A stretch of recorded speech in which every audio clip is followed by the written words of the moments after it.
Here we go then. So in this video I'm just going to be going over the full side of this Seat. New wing, new door, quite a large repair on the rear quarter panel. And you'll see here I'm just using my Wacom Slim X Lite 1.3. I was going to say it really should be a 1.4 for wet on wet, but this 1.3 works really well. Atomizes really nicely. And I have mentioned the Standox clear coat. Don't know why I would say clear coat when I'm using wet on wet, but I have. The wet on wet is silky smooth when it dries. It goes on a little bit orange peely. It's a bit chunky, but like I say, it kind of, after it flashes off, it's silky smooth. It almost looks like velvet. It's such a nice finish, which is perfect for obviously applying your following base coat and clear coat on top of that. And you'll see that I've just grabbed the fade out thinners in the aerosol can. Just to do these, not blow-ins, but I'm just going to finish the wet on wet with the fade out, just so it blends in nicely and I don't have an edge to sort of rub back or anything like that. It works really well. I was going to say as well, really this primer should have been mixed in the grey shade that I'm using in the wet on wet. Really, you don't want to be kind of wet on wet in the whole quarter panel just because we've not been bothered to put the correct colour into the gun, for the primer.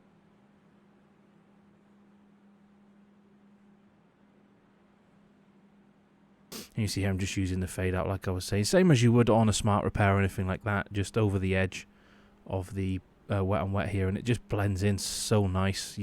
There's no edge at all whatsoever, so perfect again for laying the base coat straight over the top.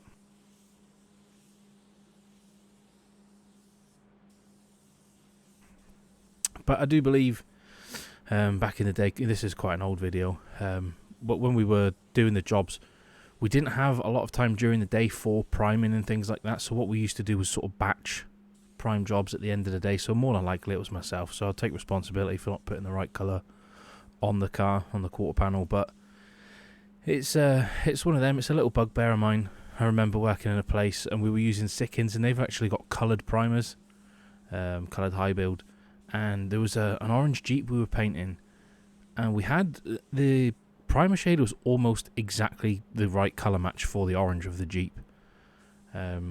And somebody come along and they were just like, oh, we're just going to put grey on it, whatever. I'm like, no, like, please use the orange. They didn't listen. They just, oh, it's quick, we'll just put it in the gun. And in fairness, if they're going to be doing however many cars or whatever at the same time, chuck a couple of bumpers in there, just make everything grey, it'll be fine.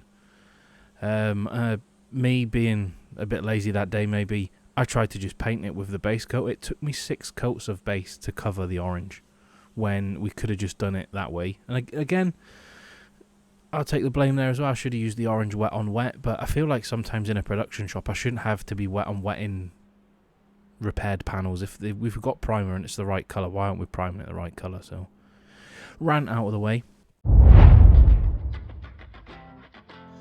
As painters, we love laying down a glossy coat of clear, achieving a beautiful finish, especially for our customers. But do you ever find the silicone or chip that's been missed during the prep, only after the vehicle's been baked? Well, PainTeX UV chip repair kit is the perfect solution. Our UV clear coat dries in 5 seconds on small silicone-sized imperfections, which is perfect for keeping the paint shop flowing, where efficiency is a must. Being able to save panels from costly reworks if the silicone is in a visible area will not only benefit the painter, but also keep profitability in the job. And not to mention, our UV torch has a perfect power output and wavelength to kill other brands' UV putties, primers, so having your own torch to hand will also help speed up the prep. The PainTeX UV chip repair system contains a UV torch, UV clear coat, 100 applicator sticks, a handy rubbing block, all contained in a handy little carry case that will fit right in anyone's toolbox. So if you require any more information, please visit the website www.paintex.shop. You'll see here as well, I've got the Indasa, there we go, Indasa sort of scuff pads. This one I believe is like a P1000, just to scuff out any little bits here. You'll see nothing to worry about. You can't really tell on the camera, even though it's filmed in in quite high definition. But you know, I could have painted over it and left it. But if further down the road it comes out in the job, it can be bad. If it was the same sort of whitey grey primer that was on the quarter panel, and I didn't nib it out here, and you sort of nib through it in the polishing phase and you take it down, you might end up with like a white dot. So, you know, for how long it takes me to fix this here, these couple of little nibs, it's no harm to me. I mean, like I say, you can't even really see them on the camera. It might not have even been a problem for the job. But I like to do things properly, and I'm going to show you all as well. Not that this is a mistake, but, you know, I could cut it out of the video. It doesn't make much sense to be showing people. Although, I'm not sure what else you'd be watching if every job was a perfect job. You know, these YouTube and Instagram painters that have never messed up a job and everything's beautiful. And, you know, I know some of us will show off what we, you know, sort of mess up and things like that. But I'm hopefully trying to show people things like this, that your wet on wet is sandable. You need to be a little bit fine with it though. You can't be too aggressive, otherwise your base coat will sit in the scratches, you know, if this was like a 320 or something. So I'm just going to go over those areas again that I've sanded with the tack rag, making sure everything's nice and clean, so we can get into getting this base coat on. And it's a lovely blue. I always feel like, and I'm sure this is one of these colours as we sort of progress through the job, I really want to leave these sort of matte looking. I love a matte blue. It looks, again, kind of velvety. It's real nice. And some of the eagle-eyed painters will notice I'm using the Wacom HTE Clear. This is a 1.2, but it's the clear coat gun. I'm using that for base coat. Some people know that I do use the Wacom Geo in a 1.2 as my clear coat gun. So I've kind of not demoted this gun, but I'm using it for a base coat gun now, and the atomization is phenomenal. It lays down clear coat silky smooth, which is what you want. But then when you put in the base through it as well, it just makes that base coat real nice. And just, I don't know, I favour it. Don't get me wrong, I like it as a clear coat gun, but I favour the Geo. So I just use this as an extra base coat gun really, and it does the job. It does the job really well, to be honest. It's just one of those things that's happened along the way. But, you know, I like it. It does the job. I'm just coming over to the car here, making sure I'm getting right underneath that sill. Again, you don't want to be mucking about later on if you've not got right under there. They used to say about painters having like glass backs and all that stuff and not getting down on their hands and knees, but you ruin your knees. I don't know if you speak to any older painters, they've all got bad knees and, you know, like bad backs and stuff from bending over and trying to get down in these low areas, and it's not nice after a while, especially on a booth with gridded floor. I wouldn't want to be kneeling on one of them. But you know, I suppose if you are doing a lot of jobs like this that are low down and you've got to get under the sill, invest in a good pair of knee pads is a good tip of the day. Again, you got to look after your health if you're going to be doing this long term. Good mask, good respirator, which is your mask, air fed, all that good stuff. Even the regulators on the wall. I don't know if you've seen some of the newer videos, if that makes sense, where I'm at the 3D printing place. They said that they weren't concerned about how much the filtration on the wall was going to cost. They're like, just buy the best. It's your health.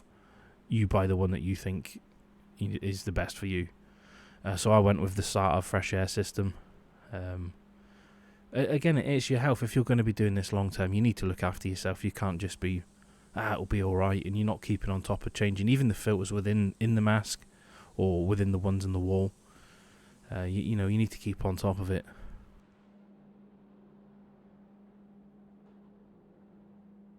Lovely colour match. That's one thing that I do really like about the Standox. The camera, I believe it'll be the same with the Spizeka and other Exalta products.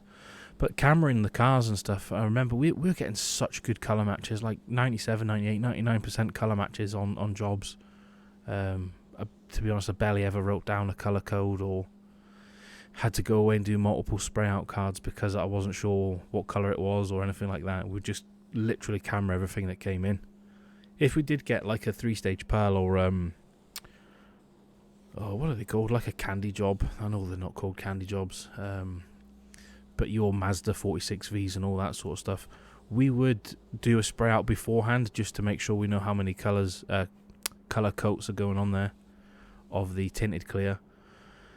But other than that, like, we would just lash them up.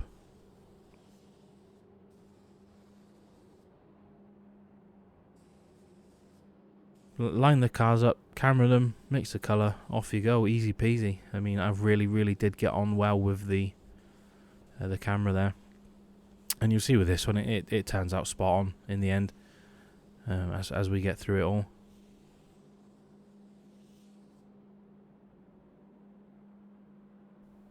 You'll notice here as well, I'm just saying, I always say it, go in behind the back of the doors, do the inside of the doors as best you can. I know one good coat under there will suffice, but it's one of them things, especially when it comes to colour.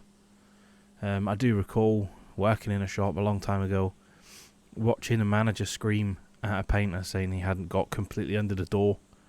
It was on probably the incorrect sort of stand for it. The stand wasn't big enough to support the door, and it wasn't adjustable, so you couldn't sort of flick it up on the hinges to get under the door very well. But yeah, I remember witnessing this big screaming match, and they were saying, oh, you've not got enough paint under the door, you're going to have to redo that, and then this car's not going to go out on time, and all that usual crap that they went on about. And I just remember the painter, he was fairly clued up and knew what he was doing, and he just went out, got the door that had come off the car, and showed the manager, and it was actually less paint on the one we took off, which was an OEM door.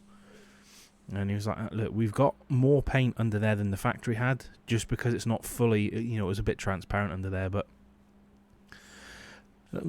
taking the point of view from the manager, we don't want to be doing things 2, 3, 4 times, whatever, because people have messed up. But it was one of those lessons that always stuck with me. Just get the inside of the doors as good as you can. Then hopefully there's no issues. Then you've done your best. But here we go, coming in with the Geo, like I was just talking about. I do really like this Qualcomm Geo. It's a 1.2, full fan, full fluid, 29 psi, 2 bar, all that good stuff. I'm just coming in a light tack rag just on the areas where there's any sort of likely to be overspray anywhere. I'm not a big fan of getting into it. You'll notice if you go back through my videos, I don't really tack jobs. I don't like putting my hands in them, but I don't know, maybe I was just feeling a bit clever with this job. Just want to make sure it's as clean as possible. And you can see there is stuff come off on it, on the tack rag. But it's one of these things, I don't like touching it if, for whatever reason, I'm in there and it's not fully dry. I'm going to smudge it. Not that you're going to be working on a wet car anyway. Wet base coat, you should know.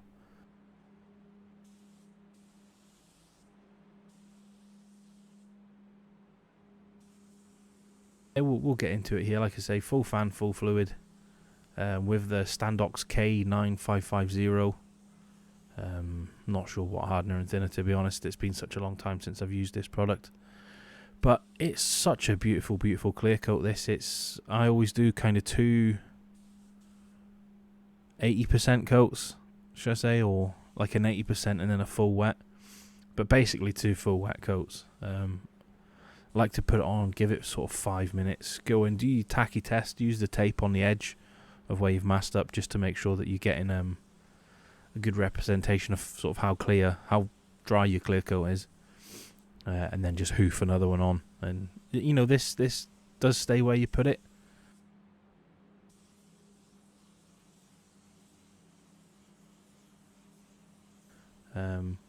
Which is nice. I remember working with some different clear coat brands before, and you specifically had to put them on peely and then leave it, and it would flow out itself. Whereas if you put it on like glass, then it flowed out, you'd have runs everywhere, and it'd be a big nightmare. So it's just getting to know your product.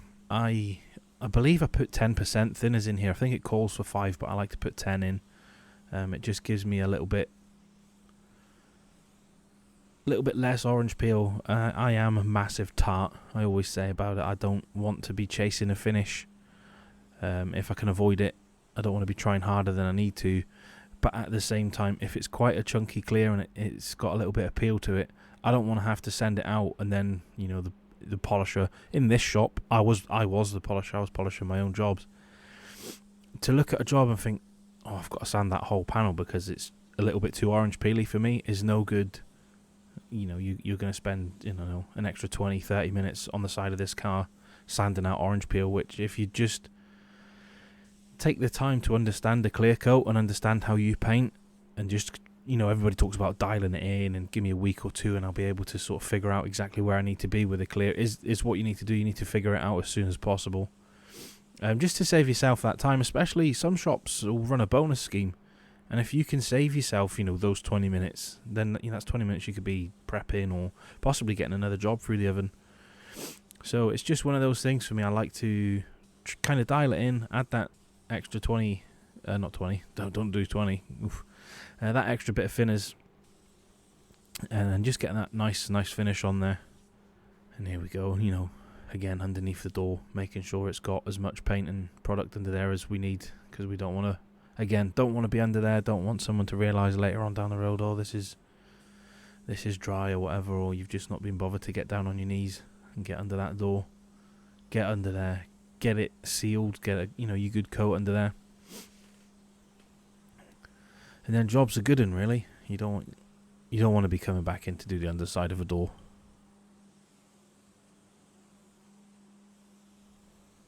Especially even if it's, you know, they've not put this back on the car and I can leave it on a stand, or I can lie it flat and then do the inside of the door for a touch up. It's never. You imagine trying to chuck this in this booth with something else if it's lying flat. You know, you're going to need a small job or a small car.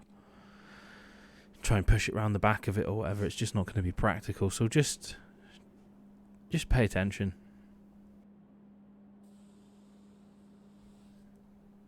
Sound like I'm on one today with these doors on the insides and that. Trauma from past jobs.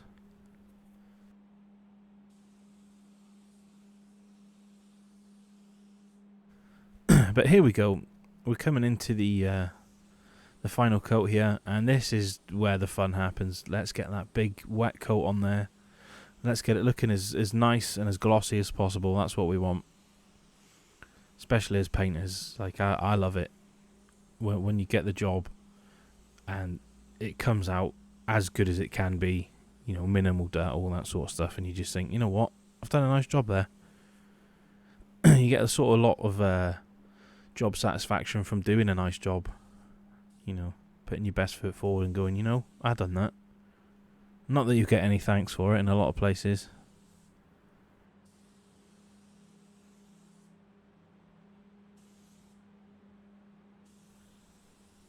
I've heard guys saying, oh, you know, I don't need a pat on the back or whatever. I don't need to give you a pat on the back, managers will say, because, you know, that's what you're paid for, to do a nice job. I'm like, yeah, but the sort of skill that it takes to do these, I mean, job after job as well, you got to remember as well, we're not just doing one car a day or 2 cars, 3 cars. We're pumping them out, and when you're making everybody's life easier, especially on the other side of the booth, the polishing and the refitting and all that sort of stuff, because it's done nicely, you're saving everybody a bunch of time. And the cars are going out the door and there's less reworks and all that sort of good stuff. And then to still not ever get a pat on the back, it's not that you need a pat on the back, but it's nice every once in a while, you know.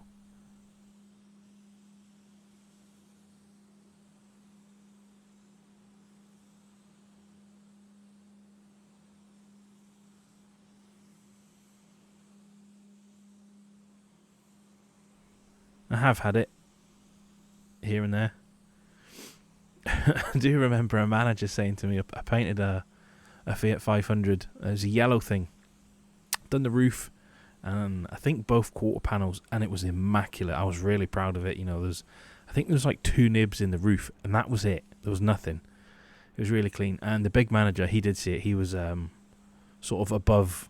He might have been a general manager. He was above the managers and all that sort of stuff. And he's come out and he's went, wow, that's a real nice job you've done there, you know, well done. And then for whatever reason, and I've got no idea why he was doing this, but we did have a designated polisher, and he'd sanded the whole roof with like 1500 and 3000, And this big sort of general manager came back through the workshop, and I heard him. He was going mental at him. He's going, "Why have you done that?" And the guy was going, "Well, it was full of shit and it needed to be sanded." So he comes over and he's like, "I looked at that job and it was really clean, and there was no need for that. You know, you've made more work than you needed to make for yourself." So it was a bit naughty of him to do that, but you know, it's what people do sometimes, and I don't know. Was he trying to look busy? I mean, there was plenty of work there, so I've got no idea why he's sanding the whole roof, but he did. And don't get me wrong, it didn't hurt the car. The car still went out and all that stuff, and it was a nice job. But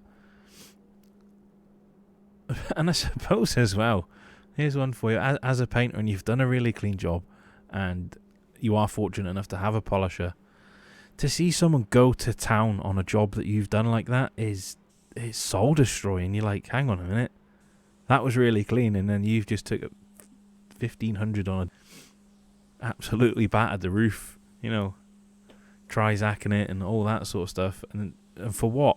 You know, you really don't need to. So let me know if anything like that's ever happened to you in the comments. That would be interesting to know. And you know, thanks for sticking around to the end of this video, and I'll see you in the next one.